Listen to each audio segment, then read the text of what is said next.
Alright, boys and girls, you guys know who this is. Hit the like and the subscribe button.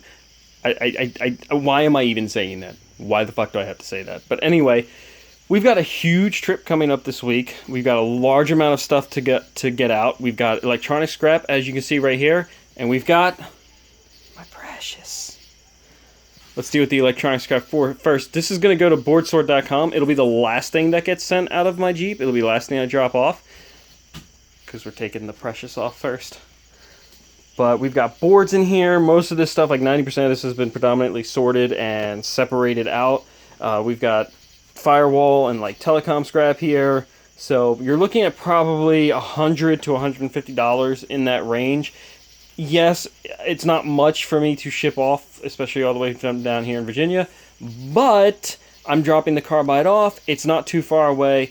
It kind of gives me something to do.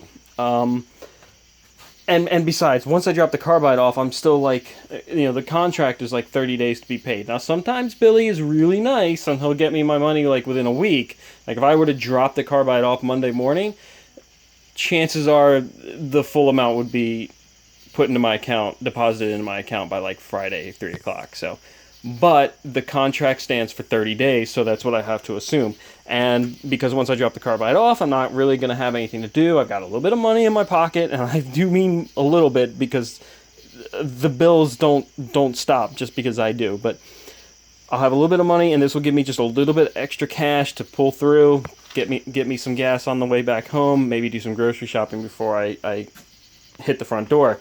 But here we have the good shit. We have my precious. It likes his precious. But anyway, we have over, let me see if you can see it, we have over 600 pounds of carbide here. If I did the math right, and I'm pretty sure I did, I'm really anal retentive about this shit. I never did my homework in school, or really even in life, but when it comes to this shit, I do my homework, and I'm super anal retentive about doing my homework when it comes to this.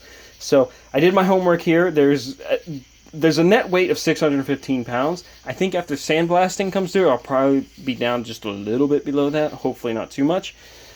But here we have all the carbide compacts from 2, 4, 6. Am I saying that right? 1 ton, 2, 3. 6 tons of well drilling heads. Actually, don't quote me on that. Because I don't want people to get their math or numbers wrong. So roughly about 6 tons of well drilling heads. Some loads are actually heavier than others. Some were really, really light. But nonetheless, we have about 615 pounds of carbide here. Now I know what you're doing in your head right now. You're thinking 6 tons. You're thinking, oh god, this is 100 pounds in there. That's not exactly the case. Again, some loads are actually more than others, and they were compensating for the lack of carbide I was getting out of other drill bits. So, again, don't run those numbers in your head. This is still a crapshoot, but you're looking at roughly a 5% yield, maybe.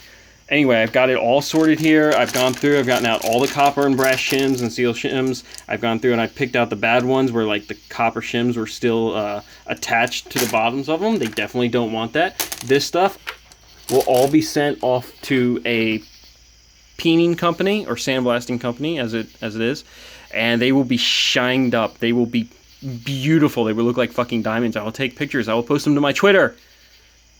Thank you all for watching. Have a good day.